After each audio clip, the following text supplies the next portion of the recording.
Programa em Destaque. Oferecimento Mage Toyota Indaiatuba.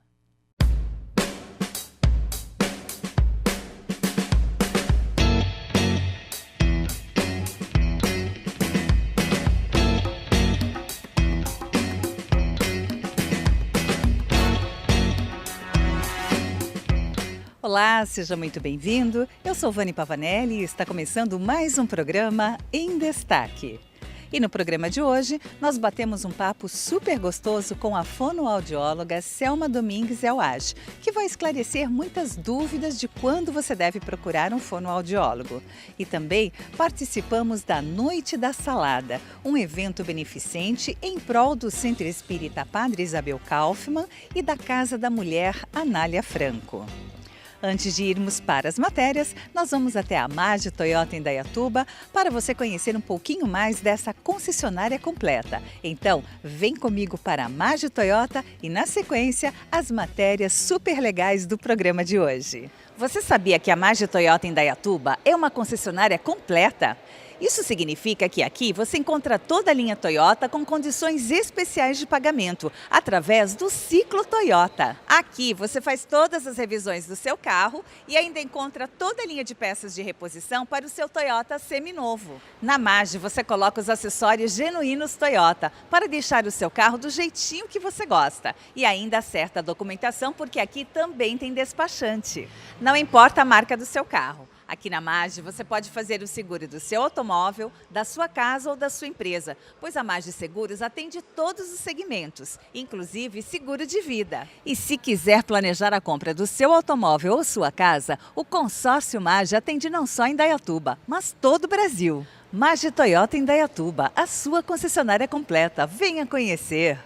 A fonoaudiologia é uma área recente da saúde que traz muitos benefícios na reabilitação de pacientes e também na correção de vários problemas. Para conhecer um pouquinho mais, nós fomos até o consultório da fonoaudióloga Selma Domingues Elage. E é esse bate-papo que você confere agora. E o nosso bate-papo de hoje é com a fonoaudióloga Selma Domingues Elage.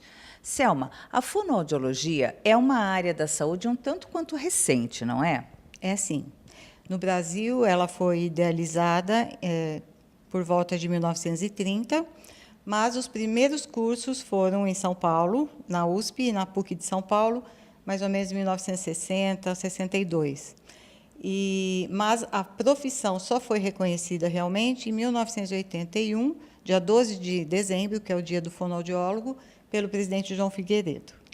E por que você escolheu essa profissão? Porque era uma coisa muito nova na época. Eu me formei em 1977. Então, você vê que os primeiros cursos, 1960, era uma coisa muito nova. Eu sou meio novidadeira. Então, eu queria fazer uma coisa diferente e me identifiquei demais, né? Porque é um curso realmente muito bonito e que exige muito conhecimento, exige muito estudo. Você vê, eu já estou com 40 anos de profissão, já fiz umas 5 ou 6 pós-graduações, então, e continuo fazendo. Estou sempre estudando, sempre fazendo, porque tem muita coisa muita coisa acontecendo, né? Nesses últimos 10 anos, então, uma loucura de coisas novas. É isso que eu ia lhe perguntar. Avança muito rápido essa área da fonoaudiologia? Sim, como tudo na área da saúde, né? A gente, no começo da profissão, fazia muita avaliação baseada em observação. E, hoje em dia, você tem exames. Você tem um exame de processamento auditivo que você faz o exame e vê se a criança tem dificuldade ou não. E antes a gente tinha uma suspeita, se trabalhava. Então, tem coisas objetivas hoje em dia que nos ajudam na nossa prática terapêutica, né? Com muito mais efetividade, obviamente. Selma, quando alguém procura um fonoaudiólogo, em quais situações, né, que o paciente fala, não, eu preciso procurar um fonoaudiólogo? Na verdade, Vani, dificilmente uma pessoa chega assim, eu preciso de um fonoaudiólogo, né? Normalmente, as pessoas são encaminhadas, né? Crianças vêm dos pediatras, dos otorrinos, das escolas, né? Os adultos vêm dos neurologistas, principalmente, Então, dentistas. Então, a gente tem os encaminhamentos. A pessoa vem encaminhada por algum outro especialista que observa que há alguma dificuldade. E aí a gente avalia especificamente para ver o que a gente vai fazer. Me dê um exemplo assim de quais situações, né, é o fonoaudiólogo que vai resolver o problema. Por exemplo, o respirador oral, que é uma coisa bem corriqueira, né? Muitas crianças respiram pela boca. E a respiração pela boca atrapalha demais a vida das pessoas. Então, esse paciente viria, por exemplo, de um otorrino ou de um dentista, porque há toda uma alteração dos dentes em função dessa boca aberta, né? E a gente pode até ilustrar isso um pouquinho, mostrando como é que é essa terapia para o respirador oral. Então, ele vem, a gente avalia, vê o que está alterado, tem que pensar em forma e função, porque a função respiratória pode atrapalhar outras funções orais, né? E a forma, se a forma estiver muito alterada, a gente precisa da ajuda do dentista, por exemplo, com aparatologia, aparelhos e tal, e correções. E a gente vai reabilitar esse paciente, então, fazendo com que ele aprenda a respirar pelo nariz, né? Quem respira pela boca, respira um ar sujo, insuficiente e frio. E essa pessoa fica suscetível a pegar um monte de coisa. Quem respira pelo nariz, respira um ar quente, umedecido, filtrado e em quantidade suficiente para que essa criança, por exemplo, preste atenção nas coisas. Tá? Por exemplo, pacientes vítimas de um AVC ou de um acidente, isso também o fonoaudiólogo ajuda a reabilitar? Sim, porque quando ele perde a linguagem, alguma área da linguagem, que pode ser tanto na compreensão como na expressão, quem reabilita é o fonoaudiólogo. Né?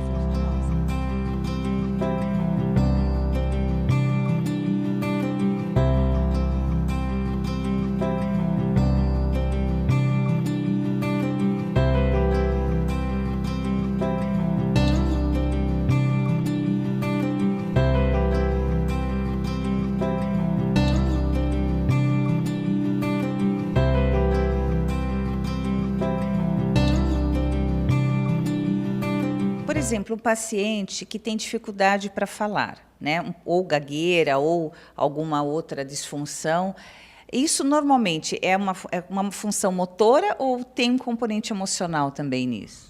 Olha, a gagueira é totalmente neurológica e física. Já foi-se o tempo de que se falava... Então, essas são as coisas legais da profissão, porque hoje a gente sabe, comprovadamente, que a gagueira é neurológica. É a programação motora da fala que está alterada. Assim como tem uma outra patologia que está sendo muito estudada nesses últimos 10 anos, que é a apraxia de fala, que é também uma dificuldade motora da fala. A criança não consegue fazer a programação, ela consegue pensar o que ela vai falar, ela sabe tudinho o que ela quer dizer, mas na hora de falar ela não consegue memorizar o som, fazer a articulação correta para dizer. E a gagueira também é uma dificuldade nessa mesma área. É muito interessante, né?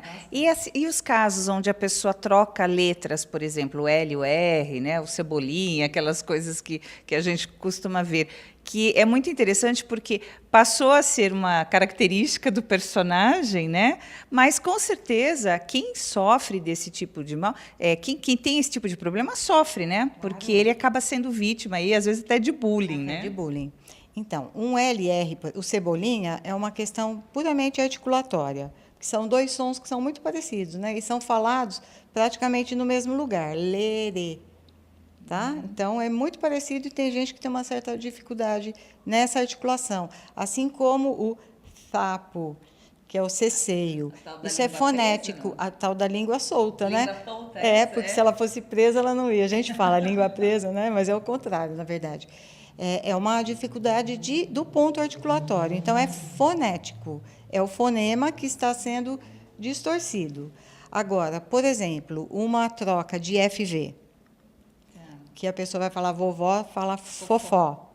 Aí é uma dificuldade fonológica. É outra área é outro jeito de tratar, é outra problemática totalmente diferente. Mas tudo isso está na área da fonoaudiologia? Tudo. Função nossa. Total, 100%. Não tem outro profissional que tenha capacitação para trabalhar isso e para fazer essa diferenciação, por exemplo. Entendi. Tá?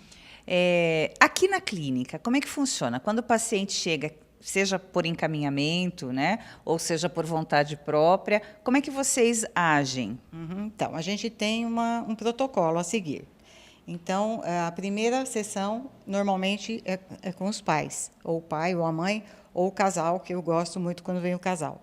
Isso quando funciona, isso para criança, né? Para a criança. Dificilmente o paciente vem, até um adulto com AVC, ele vem com alguém, porque ele não consegue se comunicar, então vem alguém para contar o caso para a gente, para falar a queixa, qual é a queixa, né?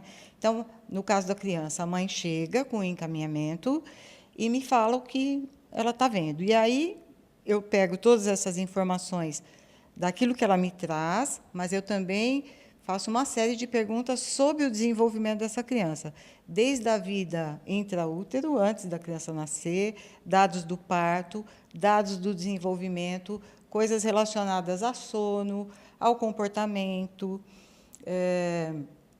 à alimentação, né? Porque tudo isso faz parte. Dependendo do caso, a gente se tem antecedentes na família.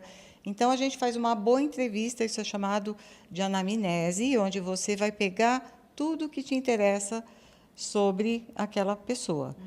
E depois, com esses dados, eu vou montar uma avaliação. Esse é um diferencial. Uma boa avaliação vai servir de guia para aquilo que eu vou fazer. Se eu não avalio, se eu avalio mais ou menos, como é que eu vou tratar, né? Então, eu sou muito rigorosa, eu uso protocolo, estou sempre estudando cada vez mais essa questão das avaliações, com protocolos modernos, fidedignos, autorizados, e depois, juntando os dados que a família me trouxe, a queixa, o encaminhamento e mais os dados que eu recolhi na minha avaliação, eu vou fazer um planejamento de reabilitação, de terapia para esse paciente. E aí a gente vai dar uma hipótese diagnóstica, né, e trabalhar para reabilitar. Quanto tempo, em média, dura um tratamento, né, uma reabilitação? Depende, né? Depende de uma série de coisas. Mas tem coisas que em 6 meses a gente resolve, né? Um lerê, algum probleminha de fala menor, um ceceio, vai rápido. Agora, quando é uma reabilitação de um AVC, por exemplo, um paciente que teve um derrame e tal, demora, porque ele perdeu, você tem que fazer tudo de novo, né? Mas a gente tem mais ou menos uma média, tá? De 2, às vezes 3 anos. Tem paciente que fica muito tempo, porque você trabalha a fala, melhora. Depois ele entra na escola e tem os problemas da escrita. Então, a gente vai trabalhar outra área. Então, é como se fossem vários tratamentos com um profissional só, né? Mas, em média, 1 ano, 2 anos ou menos, dependendo do caso. E os resultados, na maioria das vezes, são bastante positivos. Muito positivos, muito, né? No caso de uma dislexia, por exemplo, que é uma patologia, que é uma doença que a pessoa leva para o resto da vida. É como se tivesse diabetes. Diabetes não sara. Você vai lidando com ela. A dislexia é a mesma coisa. Então, a gente ensina o paciente a usar estratégias para contornar essa dificuldade que ele tem, né? E aí ele vai levar para a vida dele toda. Em geral, que a gente sabe que tem crianças que se desenvolvem um pouquinho mais rápido, outras de uma forma mais lenta, mas, em geral, quando é que a criança começa a pronunciar as palavras, né? Qual é a idade média disso? Por volta de 1 ano. Ela já começa papá, mamãe, não, tchau, né? Porque comunicação não é só falar, né? Então, está usando gestos com significado, manda beijinho, é aquela fase que a mãe pisca, faz não sei o quê, fica, né, querendo repetir, e a criança vai fazendo. Então, por volta de 1 ano, ela começa a falar as primeiras palavras. Com 2 anos, ela já tem um bom vocabulário. Com 3 anos, ela tem que falar tudo. É isso que eu ia lhe perguntar. Quando que a criança já tem um vocabulário completo, né, dentro da idade dela, obviamente, que ela deve se expressar? Sim, com 3 anos, ela já deve estar falando tudo. Com algumas troquinhas, né? Com 4, não tem que ter mais troca nenhuma. Já tem que estar com todos os fonemas. Ou seja, com 4 anos de idade, teoricamente, ela deveria estar falando as palavras perfeitamente guardadas aí, as suas condições culturais. Perfeito, exatamente. O lerê, o urê, principalmente, que é um som difícil, às vezes a gente tolera que ele fique mais um pouquinho. Tem estudos que mostram até 5 anos essa aquisição. Mas o mundo hoje não está perdoando nada, né? É uma coisa desenfreada, alfabetiza antes da hora. Então, em 2 línguas, às vezes. Tem uma cobrança muito grande, né? Então, a gente também, às vezes a mãe chega aqui, não está falando tal som, mas ele não precisa estar falando esse som ainda.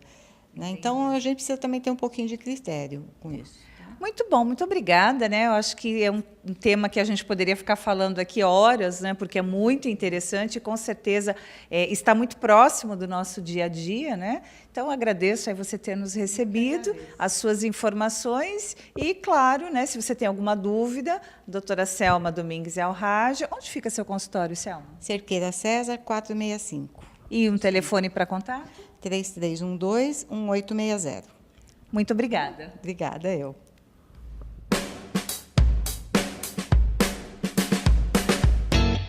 Quem tem um Toyota tem padrão Toyota de qualidade.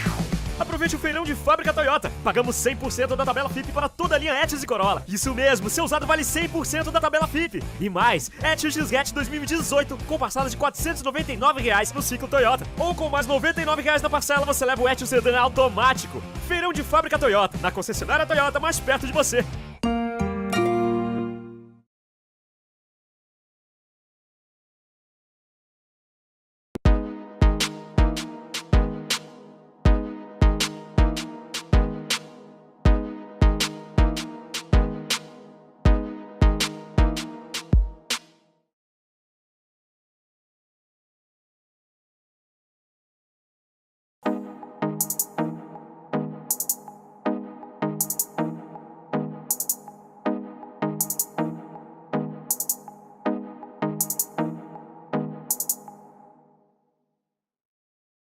Para você que tem pontas duplas no cabelo e não gosta de cortar, nós temos um tratamento especial que elimina a ponta dupla do cabelo, mais nutrição, que é o nosso corte bordado, por apenas R$ 237 e você ganha grátis um óleo UVA da Zuriel que vai proteger o teu cabelo.